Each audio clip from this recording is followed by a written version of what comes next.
구약 성경에서 가장 늦게 편찬된 책은 성경 목록의 마지막에 나오는 말라기 아닙니다. 다니엘서입니다. 또한 다니엘서는 이사야, 예레미야, 에스겔과 같은 대예언서가 아니라 구약의 유일한 묵시문서입니다. 신약의 요한계시록처럼 말입니다. 그 구약의 그 대예언서 3개, 이사야, 예레미야, 에스겔, 그리고 12개의 소예언서 호요아오, 요미나, 하스, 학스말, 그 사이에 다니엘서가 위치해 있습니다. 오늘 다니엘서 전반부 다니엘서 1장에서 6장입니다. 존 브라이트의 이스라엘의 역사, 오태견 교수의 알기 쉬운 성서 묵시 문학 연구 책 참고하였습니다. 에스라와 느헤미야 이후 유다는 1세기 이상 비교적 안정되어 있었으리라 봅니다. 그것은 유대인 공동체의 이야기가 침묵으로 완전히 공백으로 되어 있다는 것입니다. 유대 내부로는 에스라 개혁의 그 간접적인 영향으로 유다 본토 이외 지역에 살던 유대인들도 긴밀한 유대감을 느끼고 스스로를 유대인 공동체에 속해 있다고 생각했습니다. 이는 예루살렘의 그 새롭게 공인된 정신적 위상이 그들의 눈에 얼마나 중요하게 비쳤는지를 보여준다 하겠습니다. 앞 영상에서 언급한 느헤미야가 사마리아 산발라스의 딸과 사위, 그 사위는 대제사장의 정손자인데 느헤미야가 이들을 국외로 추방했습니다. 그 추방 이후 사마리아인들이 그리심산에 그들의 성전을 세우고 사마리아 오경을 확증하고 결국 사마리아 사람들이 유대인들과 완전히 결별하고 별개의 종파로 내닫게 됩니다. 유대 외부로 우리는 앞쪽 영상까지 해서 페르시아의 고레스, 캄비세스, 다리우스, 아하수에로, 아닥사스다 왕까지 살펴보았습니다. 이어서 다리우스 2세, 아닥사스다 2세, 이때 이집트가 독립선언을 하고 이에 고무된 그 태수들의 반란이 있었고 아닥사스다 3세 때 이집트를 그 재탈환하나 독살당하고 아들 독살, 자녀들 학살, 그리하여 아닥사스다 2세 동생의 손자가 다리우스 3세로 페르시아의 마지막 왕입니다. 한편 마게도냐의 그 필립 2세가 그 주위를 장악했고 그 아들 알렉산드가 즉위하여 주전 333년 소아시아에서의 그 이수스 전투에서 알렉산드 대왕은 페르시아 다리우스 3세의 군대를 크게 무찔러 승리하여 이후 헬레니즘 시대를 열게 됩니다.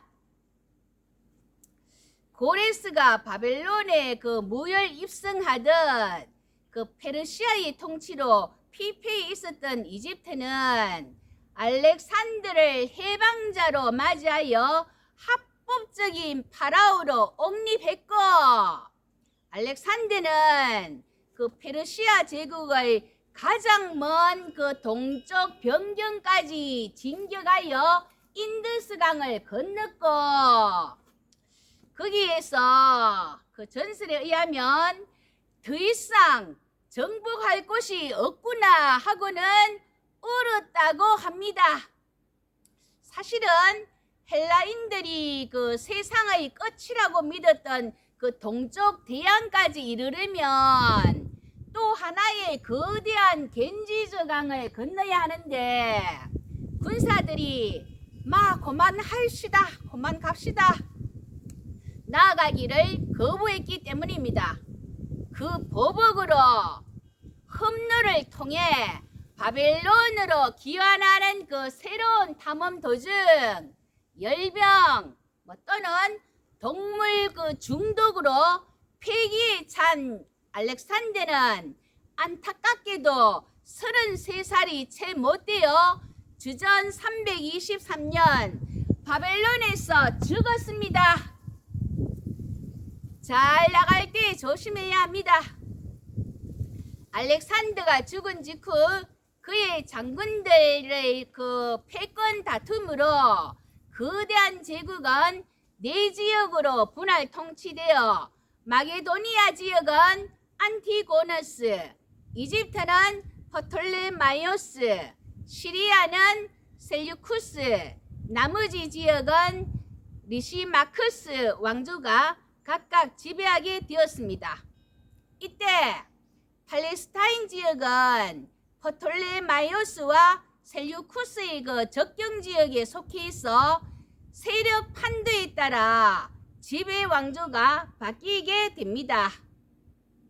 그 이집트의 그 프톨레마이오스 왕조는 알렉산더의 이름을 딴 알렉산드리아를 수도로 이후 이집트 왕조에 14명의 헬라인 왕이 등장하는데 상형 문자를 그 해독하게 한 로제타 스톤이 프톨레마이오스 5세의 공적비이고 프톨레마이오스 12세가 바로 클레오파트라 여왕입니다.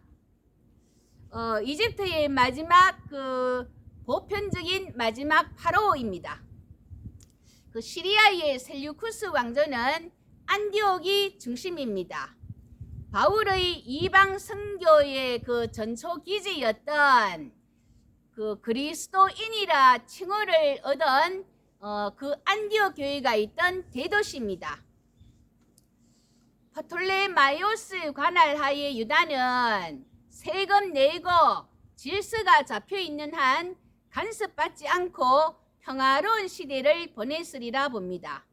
도리어 헬레니즘 세계의 문화 중심지인 알렉산드리아는 세계 전역에 흩어져 있던 유대인들의 중심지가 되었고 이들은 그리스어를 모국어로 사용했습니다. 프톨레마이오스 2세의 후원 아래 알렉산드리아에서 히라버 번역본인 70인역이 나왔고 이것은 후대의 그 기독교의 전파를 촉진시켰습니다. 그런데 지금도 중동 전쟁이 멈추지 않듯 그 시리아의 셀유쿠스 왕조는 이집트와 6차례의 시리아 전쟁을 치릅니다. 마침내 그 5차 전쟁에서 안티오쿠스 3세가 승리하며 주전 198년 팔레스타인을 차지하게 됩니다. 이 전투에서 유대인들은 셀유쿠스 왕조를 지지하였고 유대 지역에 남아있던 이집트의 그 잔류 병력을 축출하는 데 도움을 주었습니다. 그 이에 대한 답례로 그 유대 난민들의 그 본국 귀환과 포로 석방, 3년간 세금 면제, 제2종사자들의 면세 등 특권을 보장받았습니다. 절정일 때 그 잘 나갈 때 그 조심해야 하는데 안티오쿠스 3세가 무리하게 로마에 대항하다 패하고 아들은 로마의 볼모로 막대한 전쟁 배상금을 물게 되자 자금을 그 구하려고 엘람의 그 신전을 약탈하다 살해됩니다. 왕의 뒤를 이은 아들 또한 암살당하고 이때 유대의 대제사장이 그 중상모략 그 해명차 안디옥에 있었는데 로마의 볼모에서 돌아온 다른 아들이 안티오쿠스 4세 왕이 되어 유대의 그 대제사장이 자리를 비운 그 사이 그것을 기회로 야손이 돈을 주고 대제사장직을 매수하고는 그리스식 경기장 건립 등 헬레니즘의 그 정책을 추진해 나갔고 이에 더 많은 돈을 갖고 온 메델라우스에게 야손이 쫓겨나고 메넬라우스는 그 왕에게 약속한 뇌물을 조달할 수 없게 되자 그 성전의 그 기물들을 훔쳐서 팔기까지 했습니다. 시리아 전쟁 마지막 6차로 안티오쿠스 4세가 이집트를 침공하여 거의 승리하려는 때 그 로마의 그 함대가 들어와 패배하고 시리아로 돌아가게 됩니다. 예루살렘에서는 안티오쿠스 4세가 전사했다는 그 헛소문이 돌고 이에 대제사장직에서 쫓겨난 야손이 힘을 얻어 반란을 일으켰고 화가 난 그 안티오쿠스 4세는 큰 병력을 보내어 야손을 죽이고 예루살렘 성전을 싹 쓸어버리고 정교 탄압을 합니다. 그 아이에게 할례를 받게 한 그 여자는 아이를 그 엄마 젖가슴에 매달리게 해서 거리로 끌고 다니며 사람들에게 보인 다음 높은 성벽에서 떨어뜨려 죽였습니다. 율법학자 그 엘르아자를 배교시키기 위해 강제로 입을 열고 그 돼지고기를 먹이려 하였으나 실패하자 태형대에서 그 죽을 그런 운명에 처했습니다.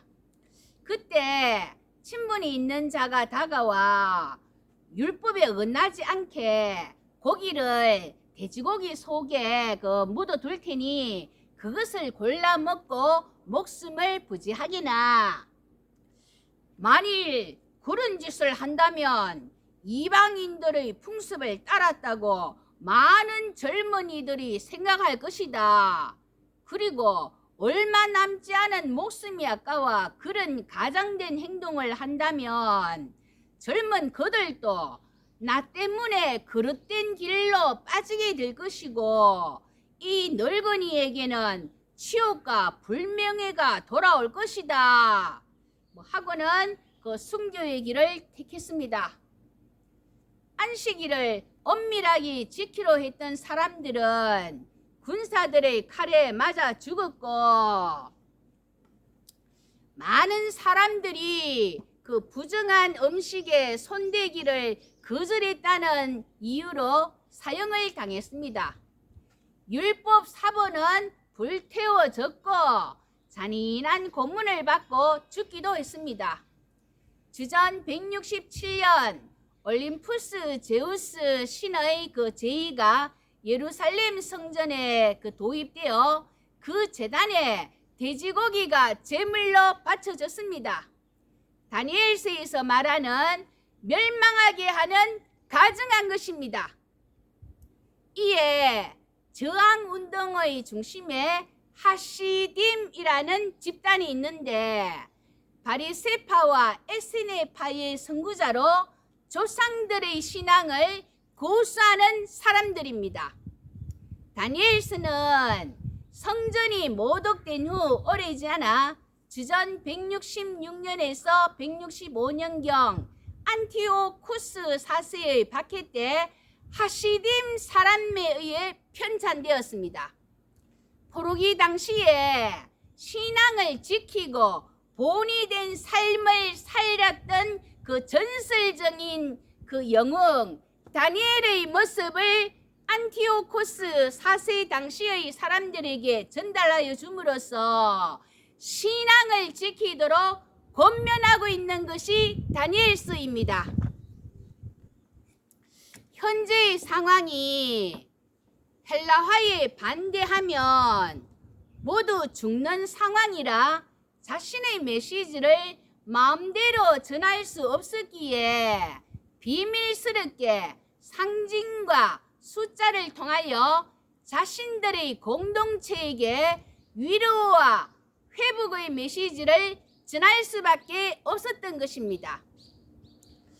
다니엘서 1장의 그 느부갓네살의 모습 배후에서 안티오쿠스 4세의 모습을 쉽게 볼 수 있고 준수한 젊은이들이 왕의 진수성찬으로 스스로를 더럽히지 않으려는 그 용기를 가졌다면 유대인들도 하나님에 대한 동일한 신뢰로서 돼지고기와 그 밖의 모든 부정한 음식을 거절해야 하지 않겠습니까?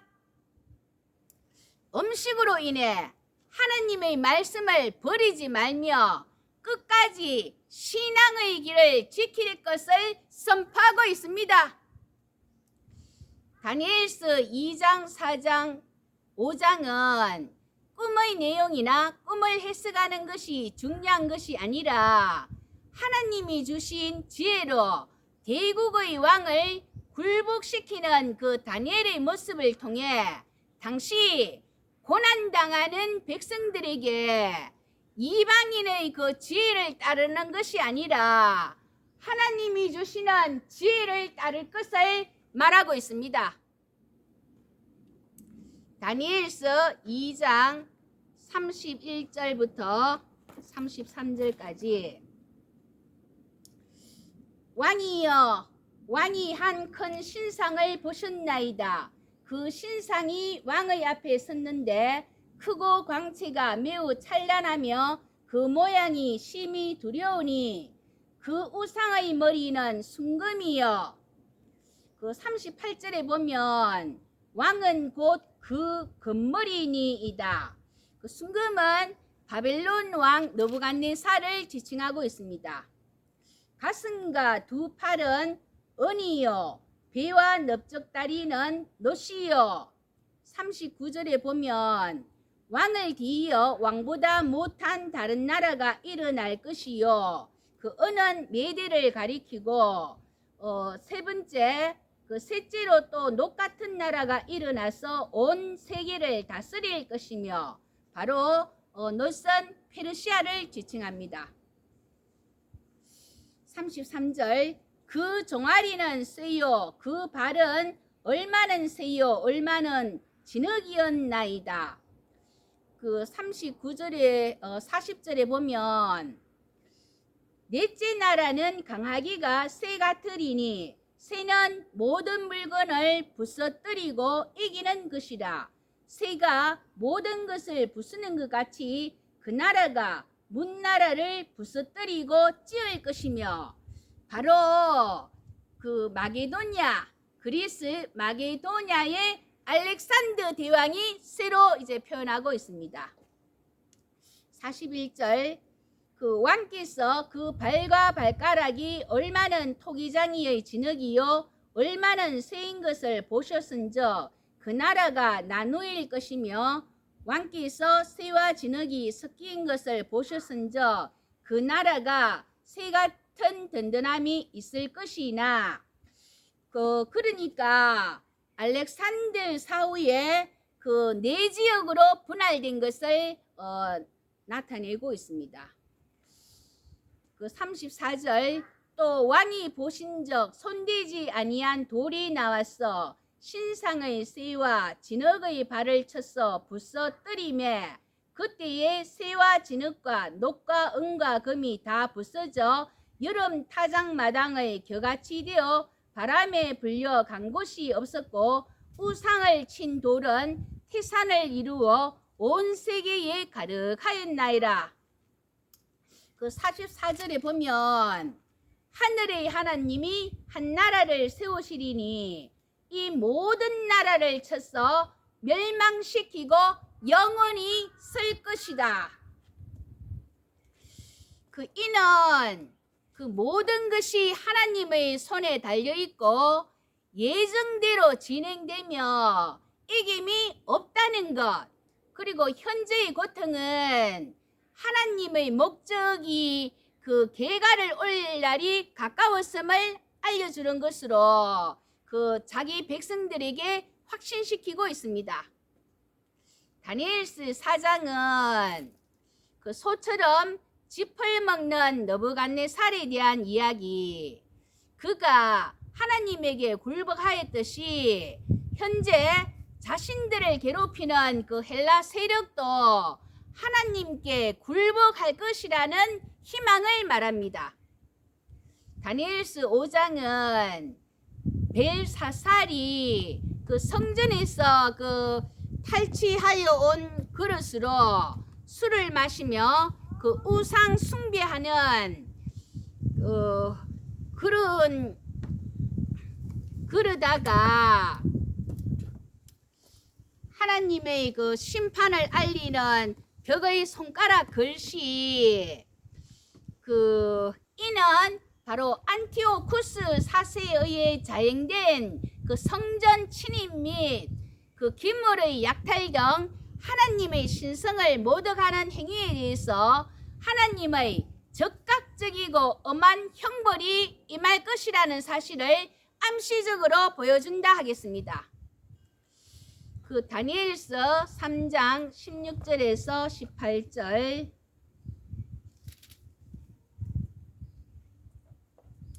사드락과 메삭과 아벳느고가 왕에게 대답하여 이르되 느부갓네살이여 우리가 이 일에 대하여 왕에게 대답할 필요가 없나이다. 왕이여 우리가 섬기는 하나님이 계시다면 우리를 맹렬히 타는 풀무불 가운데에서 능히 건져내시겠고 왕의 손에서도 건져내시리이다. 그렇게 하지 아니하실지라도 왕이여 우리가 왕의 신들을 섬기지도 아니하고 왕이 세우신 금신상에게 절하지도 아니할 줄을 아옵소서. 그 다니엘의 세 친구가 기꺼이 순교하려 하지만 하나님에 의해 기적적으로 구함을 받고 이방 왕은 그 이스라엘 하나님의 그 위대함을 선포하고 세 친구들을 더 높은 지위로 올려주는 이야기. 다니엘서 6장은 다리오 왕 시대에 그 다니엘을 모략하는 사람들이 만든 30일 동안 왕 외에 어떤 다른 신이나 사람에게 기도하는 자가 있으면 누구든지 사자 오리에 집어넣어라. 그 검령을 따르지 않은 다니엘이 그 사자 오리에 던져졌지만 하나님의 도우심으로 살아나고 그의 원수들이 도리어 진멸되었다는 이야기. 이 3장 6장에서와 같이 조상들이 절대절명의 상황 속에서도 하나님을 의지하며 신앙을 지켰을 때 하나님께서 기적적으로 그들을 지켜주셨던 것 같이 현재 고난당하고 있는 유대인들도 신앙을 지킨다면 어떤 절망의 상황에서도 하나님께서 함께 해 주실 것을 천명하고 있습니다. 마지막으로 에스겔서 14장 14절